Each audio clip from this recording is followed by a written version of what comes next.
Police का दावा है कि लंबे जांच के बाद पुलिस हत्यारे तक पहुंच गई है। हत्याकांड का खुलासा भी करने का दावा पुलिस अपनी तरफ से कर रही है, लेकिन इसके बावजूद कई सवाल सामने आए। इन्हीं सवालों के जवाब तलाशने की कोशिश करेंगे। हमारे साथ हमारे संवाददाता एसएन श्याम जुड़े हुए हैं सीधे पटना से।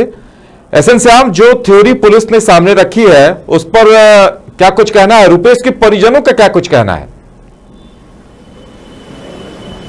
देखिए, पुलिस की थ्योरी को रुपेश के परिजनों ने साफ तौर पे खारिज कर दिया है। रुपेश की पत्नी का मानना है कि पुलिस गढ़ी गढ़ाई कहानी कह रही है, क्योंकि वो कहती है कि 23 नवंबर को ऐसी कोई घटना ही नहीं हुई थी। सिर्फ उसका कहना है कि ऐसा ही आए थे, वो कहे कि बस एक्सीडेंट होते होते बचा, बस इतना ही उसका कहना है। और 23 नवंबर की घटना है। 7 दिसंबर को ये लोग गोवा घूमने जाते हैं, और जब गोवा घूम के आते हैं तो 43 दिन बाद, जिस दिन की घटना पुलिस थ्योरी में अपनी कह रही है, एसएसपी का जो बयान है कि नवंबर में ऐसा हुआ था, तो 43 दिन बाद इस तरह की वारदात हो जाना अपने आप में एक अजूबा है। और मैं तो कई सालों से क्राइम रिपोर्टिंग करते रहा हूँ, कई सीन एसपी का मैंने देखा है। पहली बार मेरी ज़िंदगी में किसी सीन एसपी का 1 घंटे तक पीसी चला है।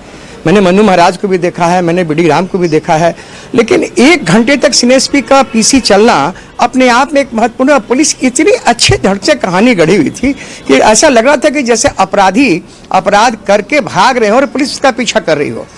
सीएसपी ने बताया कि सीसीटीवी में जो दिखाई पड़ा कि हत्या करने के बाद वो दीघा लेन पे चढ़े, फिर महेश नगर गए, फिर वहां से होते हुए वो रूपसपुर गए, पुल पर चढ़े और पुल पर चढ़ करके मोटरसाइकिल बाइक छोड़ दिया।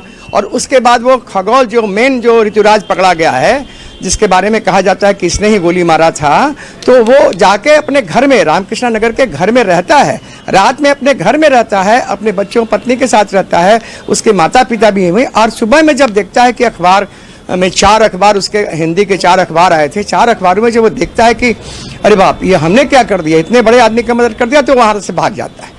तो पुलिस की इस थ्योरी में कहीं दम नहीं नजर आता। पुलिस ये जरूर है कि एक बकरे को तलाश ली है, जैसे कि विपक्ष का आरोप लगता रहा है शुरू से कि एक बकरा जरूर आएगा, और वो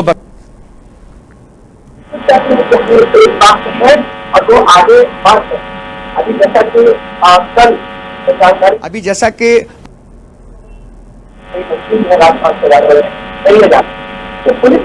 विपक्ष के नेता जो कई मंत्री भी हैं राज्यपाल से 11 बजे, तो पुलिस की थ्योरी है आपको विश्वास नहीं हो रहा। बिल्कुल एसएन श्याम, इससे पहले पुलिस कह रही थी कि पार्किंग विवाद को लेकर रुपेश की हत्या हुई है। जब पड़ताल चल रही थी उस वक्त ये तथ्य भी सामने आए थे कि एयरपोर्ट के पार्किंग को लेकर विवाद था।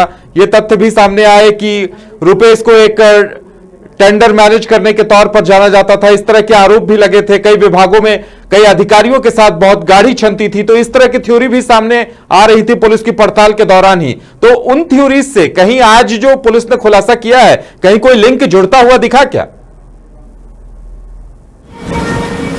नहीं, कहीं से नहीं। अब तो एसएसपी पटना ने जो बयान दिया, जो पीसी किया, वो तो इसके पहले जो डीजीपी, इनके जो डीजीपी है बिहार पुलिस के, जो डीजीपी है एसके सिंघल, वो मुख्यमंत्री से मिलने के बाद आके जो बयान देते हैं कि टेंडर विवाद में हत्या हुआ था, स्टैंड के विवाद में हत्या हुआ था एयरपोर्ट के, उसको भी इन्होंने नकार दिया, उसको भी इन्होंने मिथ्या साबित कर दिया है।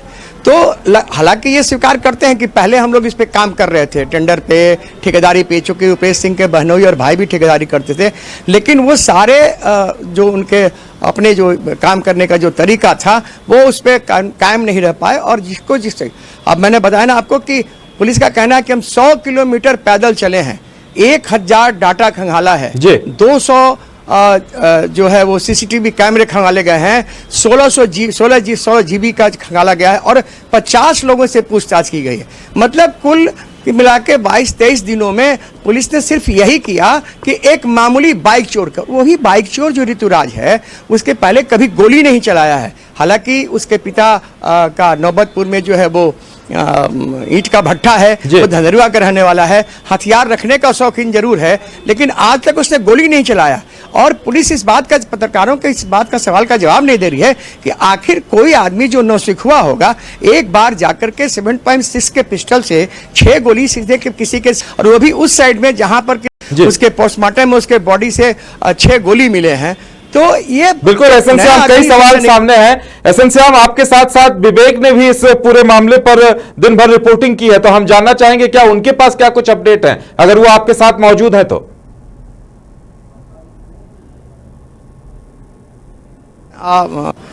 विवेक मैं इनको देता हूं, ये आपको बताएंगे पूरी स्टोरी, चूंकि ये इन्होंने ही इसको खबर को ब्रेक किया था, हम लोग तो उसके फॉलो अप में रहे।